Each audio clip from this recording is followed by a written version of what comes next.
পনির German সুপারমার্কেটগুলোতে পাওয়া যায় না, তোফু পাওয়া যায়। বাট পনির আর তোফু তো পুরোপুরি আলাদা খেতে, আর আমাদের টেস্ট বাড তো পনির চায়। পনির পাওয়া যায় এশিয়ান সুপারমার্কেটগুলোতে পাওয়া যায়। তো আজকে আমরা ঠিক করলাম যে বাড়িতে পনির বানাবো। 3.8% ফ্যাটের মিল্ক নিয়ে এসেছি, 2 লিটার। তো আজকে ট্রাই করব পনির বানানো, দেখা যাক কিরকম হয়। দুধটাকে ভালো করে বয়েল করে নিয়েছি, তারপর হিট কমিয়ে আমরা ভিনিগার আর লেমন জুস দিয়েছি।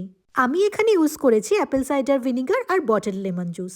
যেহেতু আমরা 2 লিটার ফুল ফ্যাট মিল্ক নিয়েছিলাম, তাই আমাদের টাইম, ভিনিগার আর লেমন জুস তিনটেই অনেক বেশি লেগেছে।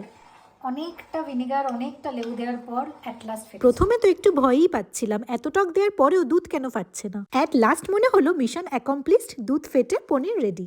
এরপর স্টার্ট হয়েছে কমেডি। প্রেসার কুকারের ওপর চালের কন্টেনার রেখে আমি প্রেসার দিয়েছিলাম পনিরটা ফর্ম করার জন্য। সব শেষে ওয়েট করে দেখলাম 2 লিটার অফ 3.8% ফ্যাট সমেত মিল্ক থেকে বেরিয়েছে 325 গ্রাম পনির।